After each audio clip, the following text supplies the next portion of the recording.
That's my sister right there. I say this, Indeed. man.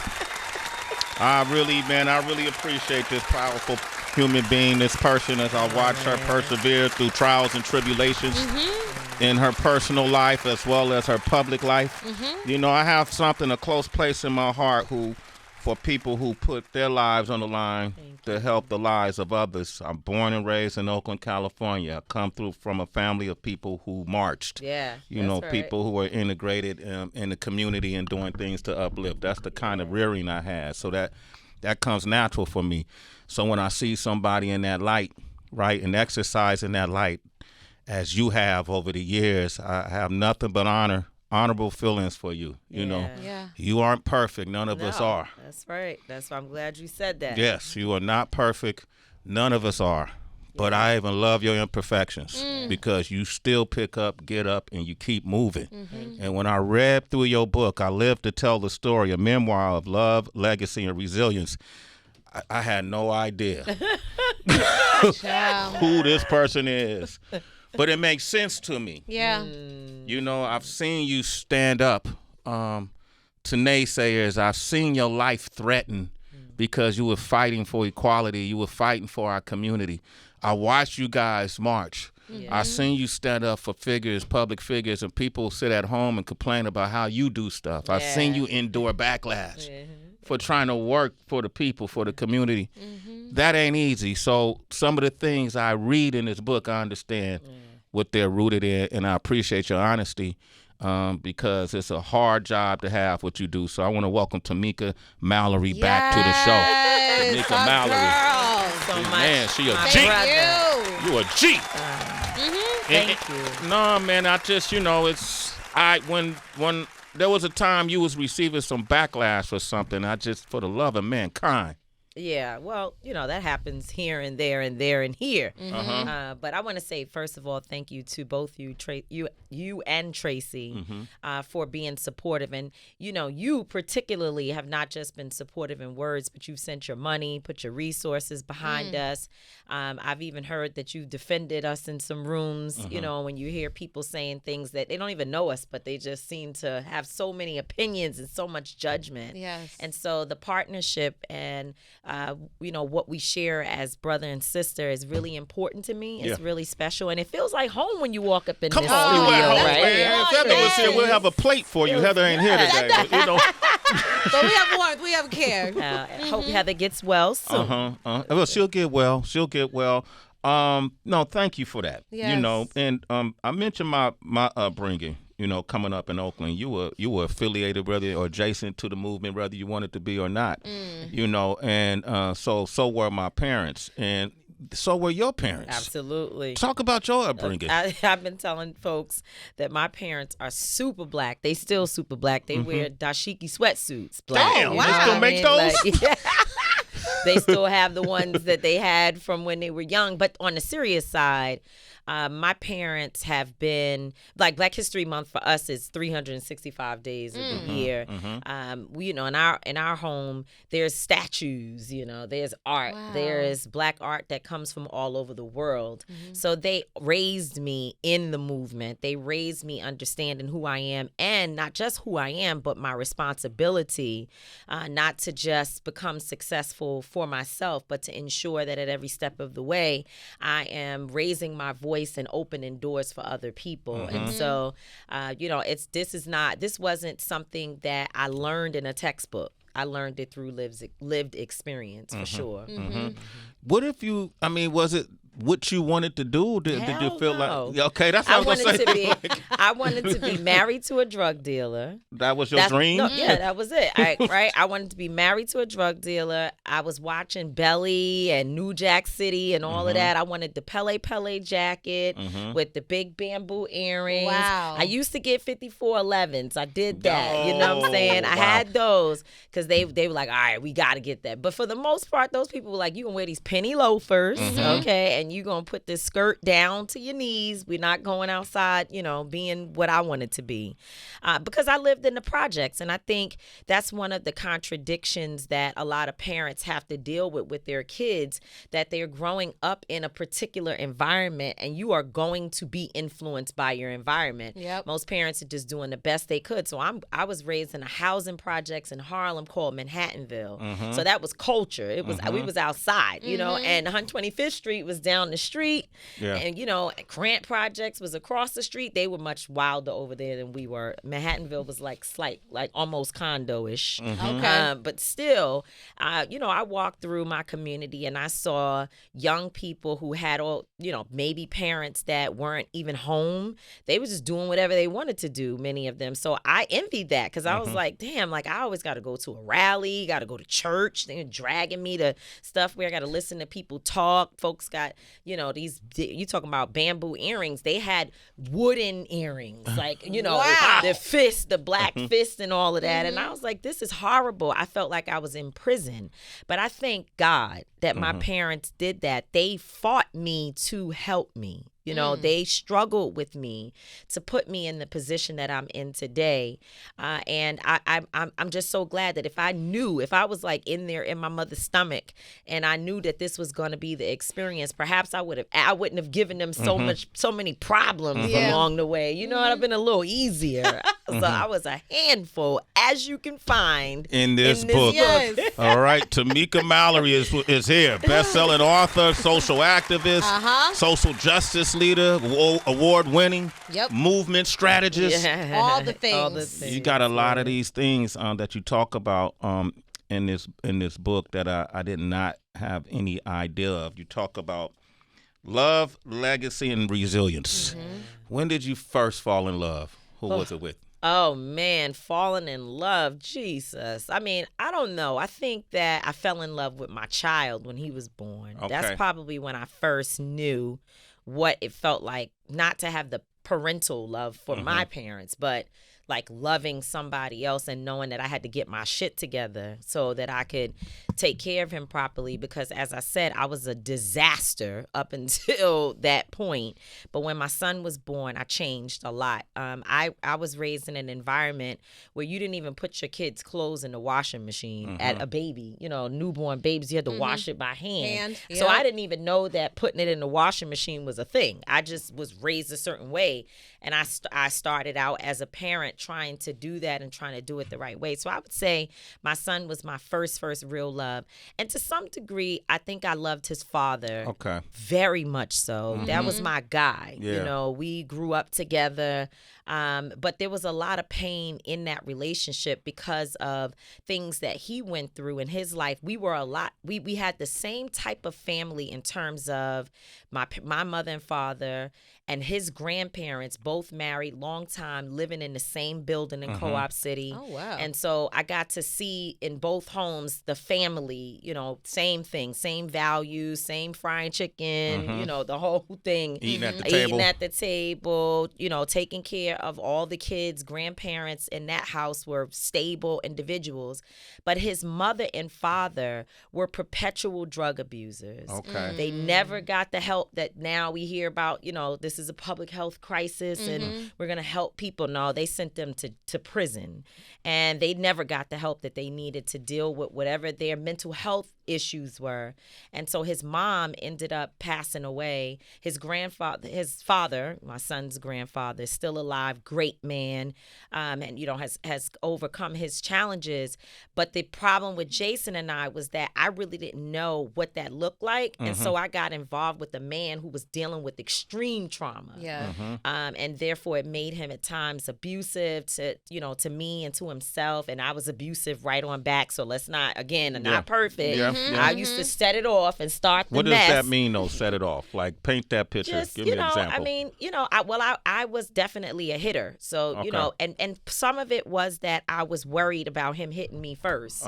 So then I would just, haul off and knock him and hit him or whatever and just get things started. I also was just immature. First of all, when you're 16 and 17 years old, you have no business being in a damn near marriage with somebody. somebody because you have no tools at as hell. all Yep. to survive in those types of relationships. And so we were way too deep. Like, every waking moment of the day, he and I were together. Then I moved out of my parents' house at 17 and moved in with him. That made the situation worse because there was no space between us. It was just on top of one another all the time. And there was a lot of frustration with that. We didn't have the resources we needed to take care of ourselves. Every time he got paid on his job, he had to put the money back into the household. So we just fought all the time. It was just always drama. But also he had other things that he was dealing with because his grandparents were the best ever. His grandmother's still alive today. I still call her mommy. She's amazing. However, when you don't have your mother and father, it's nothing that other people can do to make that go away. Yeah. He knew, and then I would imagine being around me, he sees that I have my parents, and he never had a chance to really be with his parents for an extended period of time because they were both in and out of prison. So that impacted him, and it impacted how he behaved. I realized that as I got older. When we were younger, I didn't know what the hell that looked like. You weren't equipped at all. At all.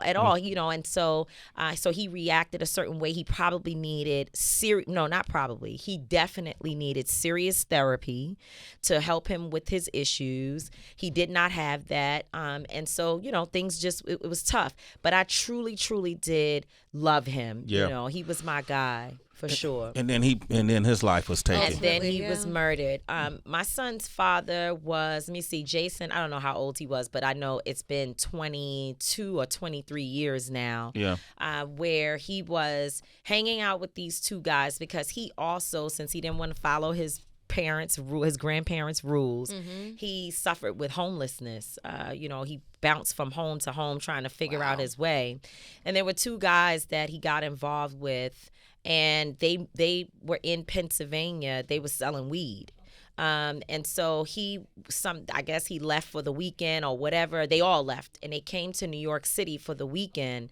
And while they were away, the safe that had the weed in it was stolen. And so these two guys were brothers, and they immediately blamed him as if he had somebody set them up while they were gone.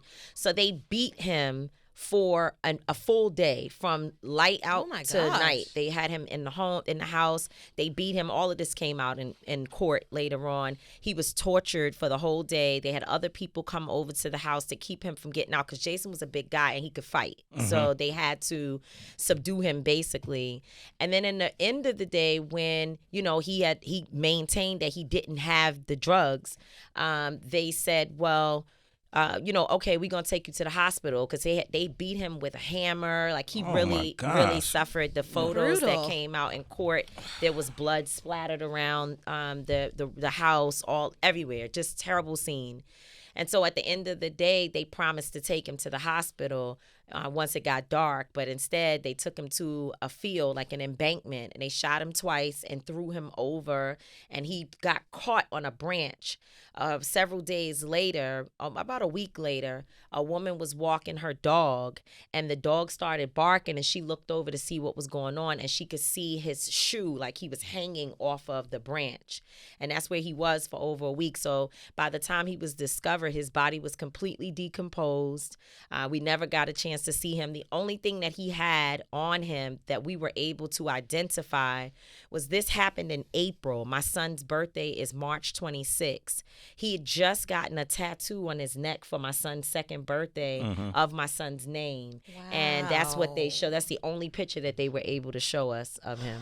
Yeah. Well, say his name 3 times. Jason Ryans. Let him rest in peace and power, man. Wow, I didn't realize all that. Oh, my goodness. I'm a parent. I'm sorry, Trace. I'm going to let you jump in. But as I'm thinking about this, and I think about our community and how many friends I've had die or be murdered, I always think about the parent and the other siblings, or the children.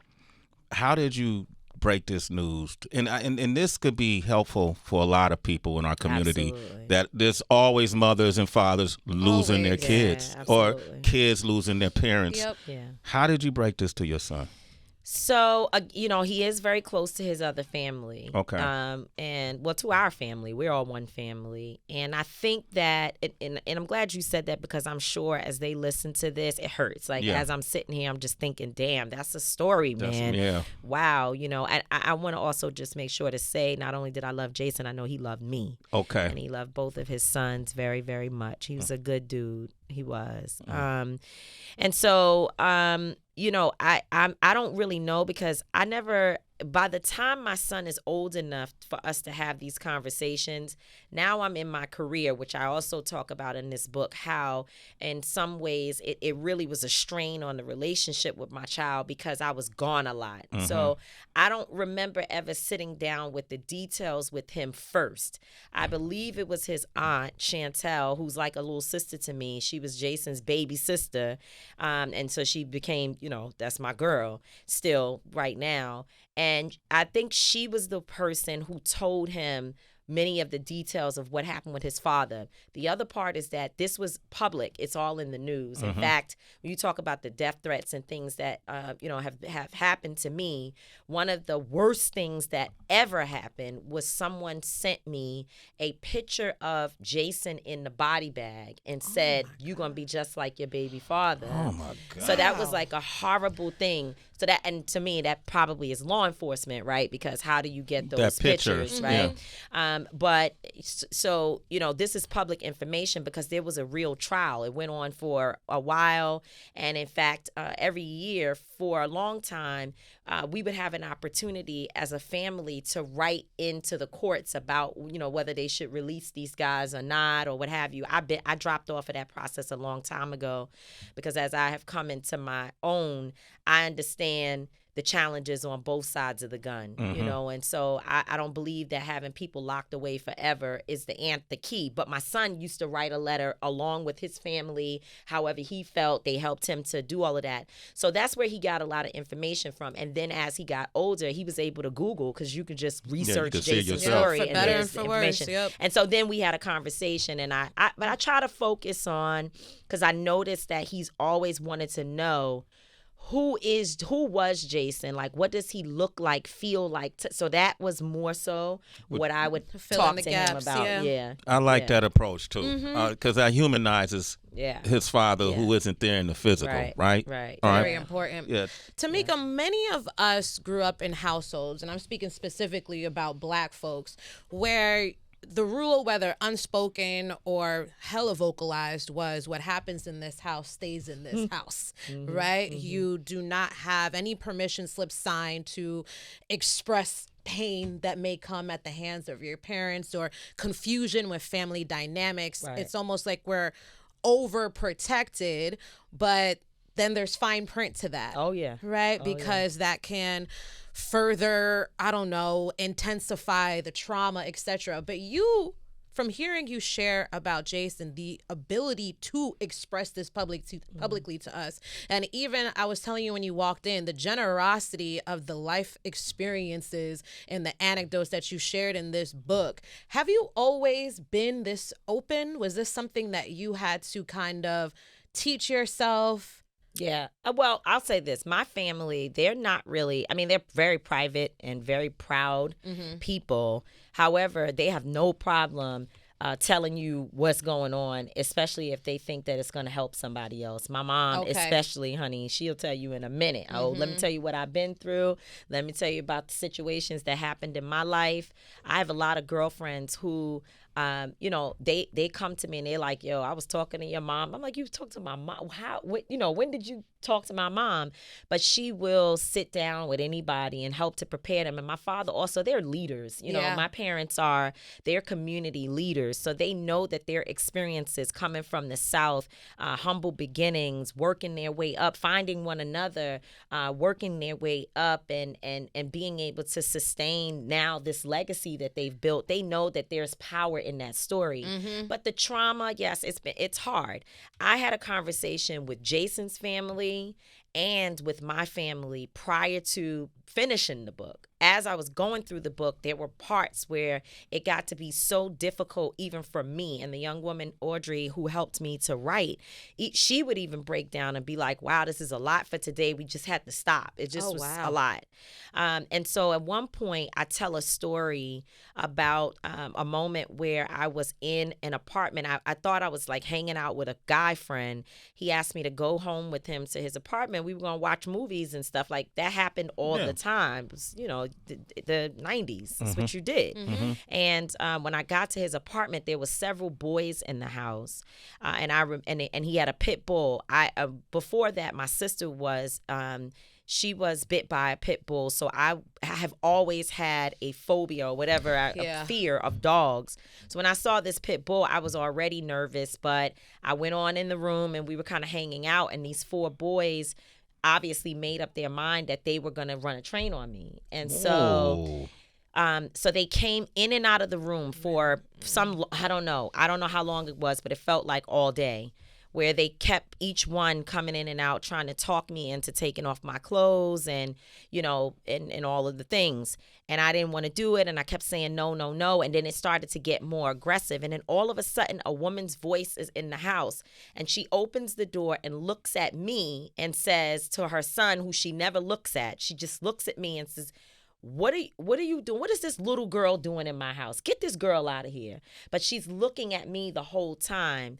And that particular experience, and I was able to get out, right? Like she helped me. She saved me. And the reason why she's looking at me is like it was an unspoken thing between us. Yes. Like, I know you're scared, And writing that story, reliving that, I talk about how when I went home, I ran home and I walked right past my father. He had no idea what was going on. I went into the bathroom and I cried and cried and cried harder than I've ever been able to cry. Actually, I've never really gotten over that experience even till now. And I was, obviously much younger.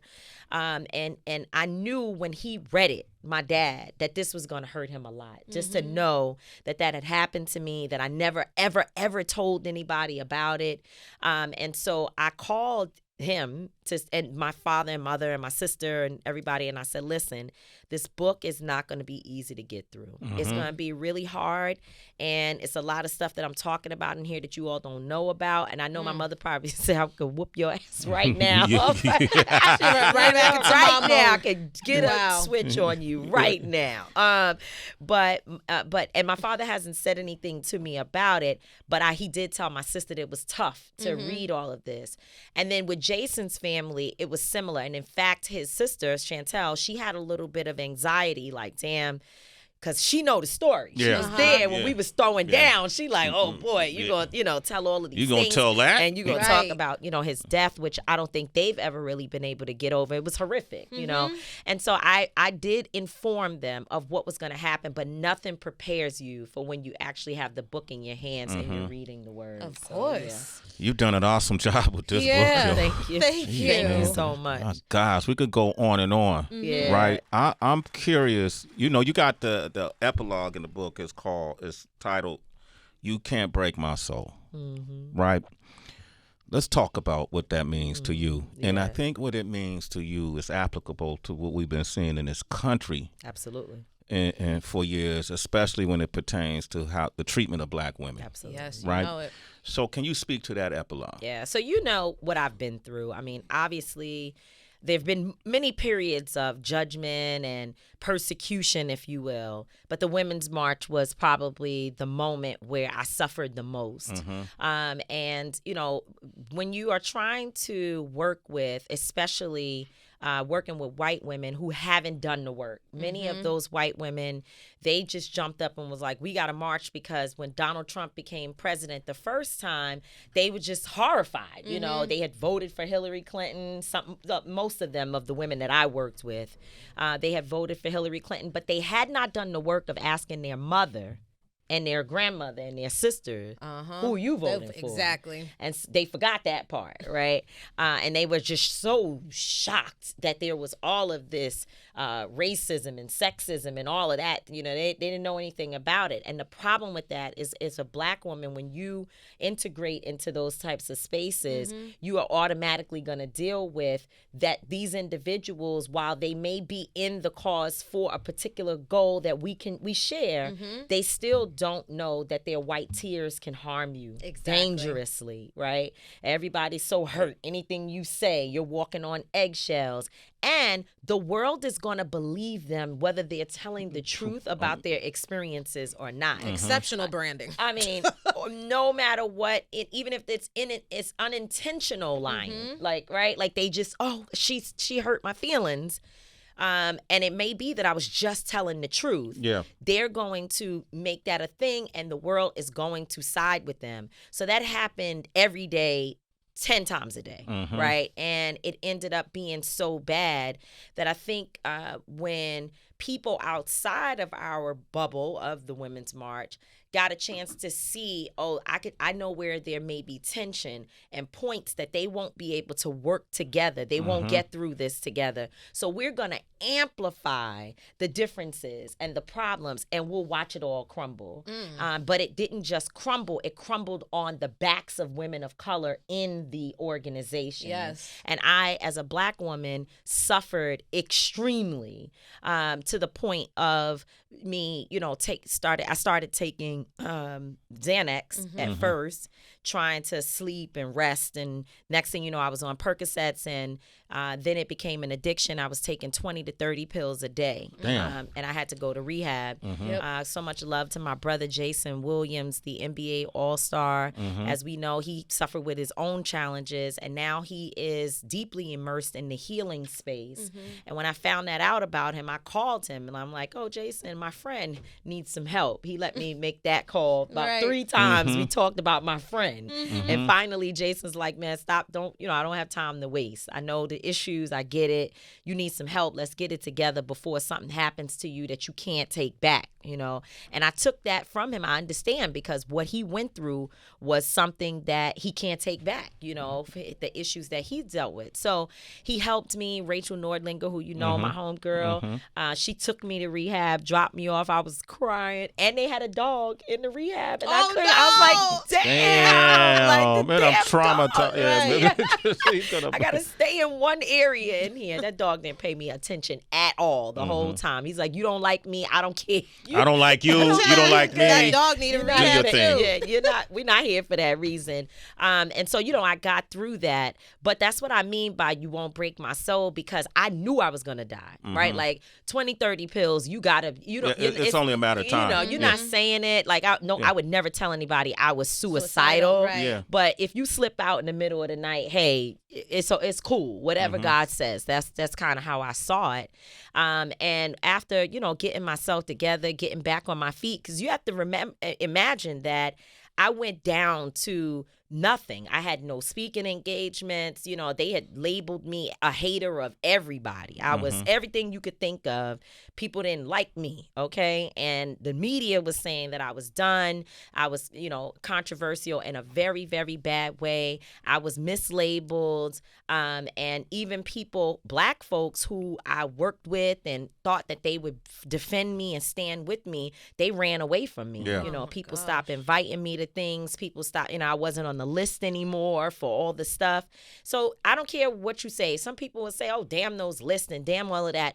When you work as hard as I've worked, and I was a writer for Essence, I was in Ebony magazine often, I was speaking everywhere, going back and forth to the White House, working with Erica Ford and A.T. Mitchell, and really making a difference, which, by the way, all of them were like, we still got to work. So y'all don't know what your problems are, but get yourself together and come back to the battlefield, because there's still people getting shot. There's still things happening every day, and we need you to come back to work. They never, ever wavered. Yeah. Those people. They know what it is. They know what it is. Yeah. But there were other people who I just expected. I had served with them, and I thought they would stand up for me. So when you go through all of that, if you're human, you're going to feel it. Yeah. And it impacted me. So I'm coming out of rehab not knowing which direction to travel in, where I'm going to go, what I'm going to do. And I thought I was going to die. I just didn't think I was going to make it. I didn't even know if I wanted to make it. I feel like that's it. And I did. So you can't break me. You can't break you. No. You can't break you, Tamika. You can't be broken. No, she's Come seen the on. bottom. Give her a round of applause. I want everybody to read this book. Thank you. And I hope you do. I wanted this conversation to be about you, your introspective, what's happened to you personally, not just the events and the moments, the milestone moments that people may know you for. Yeah. So we don't hear what happens. We just see you on stage speaking in such a powerful way. Yeah.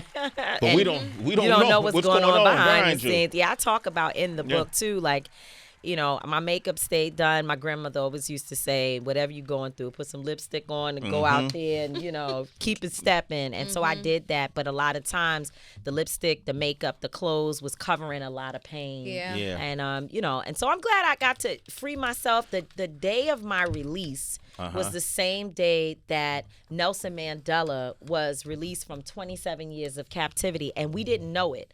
No one on the team ever said it. It wasn't planned. But I found this out in my comment section because a woman wrote, "Wow, your book is coming out on the same day that Nelson Mandela was released." And I sat with that thing. That it was in the morning early before I even got my day started. And I said, come on, God, that you would put those two things together. Divine how timing. Powerful that is. So I feel free. I feel like there are so many possibilities for where I can go. And I also understand, you know, it's almost like God continuously reminds me of my calling because I got this book. It's cute. I'm like, yeah, I'm going to go off and be an author. Here I go once again, finding a way to like be like, I did my work in the movement. I could go do something else. And then I find the Nelson Mandela fact, right? Yeah. And it's like, it's as if God is telling me it's for such a time as this that you are still called to show up in this movement because this country is in serious, serious trouble. Absolutely. And we are going to have to fight like we've never fought before. So I've given you this story and these experiences to teach you and give you wisdom so you can fight harder and better and be smarter about your fight in the future. Woo, That's love. I love it. And as you go along, as you're learning, you're teaching too. Yes. Yeah, thank God. Thank God for that. Tamika Mallory, man. Get the book, citizens. Come on. I live to tell the story. Yes. A memoir of love, legacy, and resilience. I'm proud of you. Thank you. Keep Thank going. my You brother. got it, I all love right? you Love so you too. much.